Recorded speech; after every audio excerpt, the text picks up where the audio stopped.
चलिए आज एक ऐसी कहानी पर बात करते हैं जो दौलत की असली परिभाषा बताती है। ये कहानी है एक सोने के पिंजरे और धूल भरी राह के बीच के चुनाव की। तो हमारी कहानी के बीच में दो रास्ते हैं और दोनों एक दूसरे से बिल्कुल अलग। एक तरफ है हवेली का आलस जो बीमारी की तरफ ले जाता है और दूसरी तरफ है गांव की वो धूल भरी पगडंडी जहां मेहनत है और सेहत भी।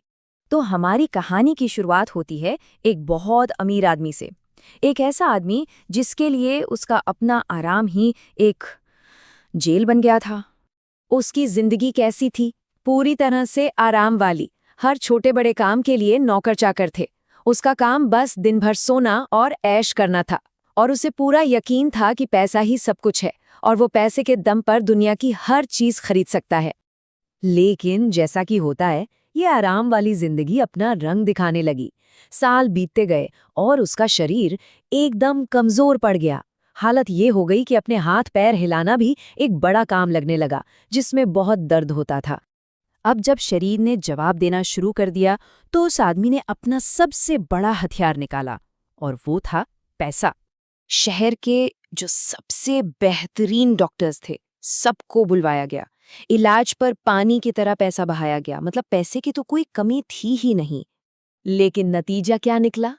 इतना पैसा लगाने के बाद भी उसकी सेहत में जरा सा भी सुधार नहीं हुआ, कुछ भी नहीं बदला।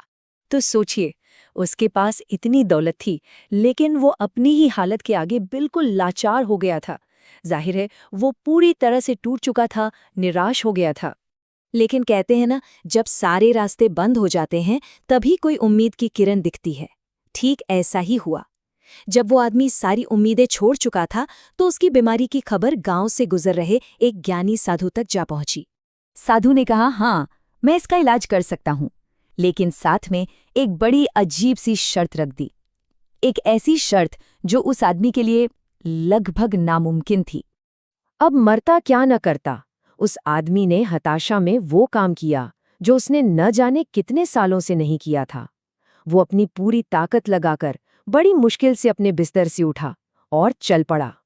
जैसे तैसे दर्द सहते हुए वो साधु की कुटिया तक तो पहुंच गया, लेकिन वहां जाकर देखा तो कोई भी नहीं था। और बस यहीं से उसके ठीक होने का असली सफर शुरू हुआ।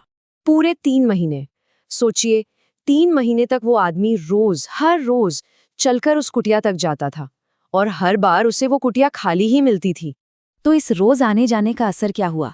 देखिए, शुरुआत में तो उसके लिए एक एक कदम उठाना पहाड़ जैसा था, लेकिन धीरे धीरे ये उसकी आदत बन गई।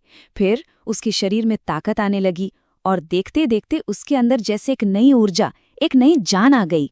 और बस उसी पल उसे सब कुछ समझ आ गया। उसे साधु की पूरी तरकीब समझ आ गई। उसे एहसास हुआ कि अरे, ये जो रोज का चलना था, ये सफर ही तो दवा थी, यही तो असली इलाज था। तो ये पूरी कहानी हमें कहाँ ले जाती है? इसका असली सबक क्या है? चलिए इस पर बात करते हैं। उस आदमी ने अपनी जिंदगी का सबसे बड़ा सबक सीख लिया था। उसे समझ आ गया था कि दौलत, जमीन, जायदाद ये सब नहीं, बल्कि उसकी असली पूंजी एक सेहतमंद शरीर है। और फिर जब साधु उससे मिले तो उन्होंने बस एक ही बात कही, एक ऐसी बात जो इस पूरी कहानी का, इस पूरे अनुभव का सार है। तो बात बहुत सीधी सी है ना? पैसा एक जरूरत है, एक जरिया है, लेकिन हमारी सबसे कीमती चीज, हमारी असली दौलत, वो हमारा स्वस्थ शरीर ही है। और आखिर में ये कहानी हम सब के लिए एक सवाल छोड़ जाती है कि हम अपनी सबसे बड़ी दौलत यानी अपनी सेहत का कितना ध्यान रख रहे हैं।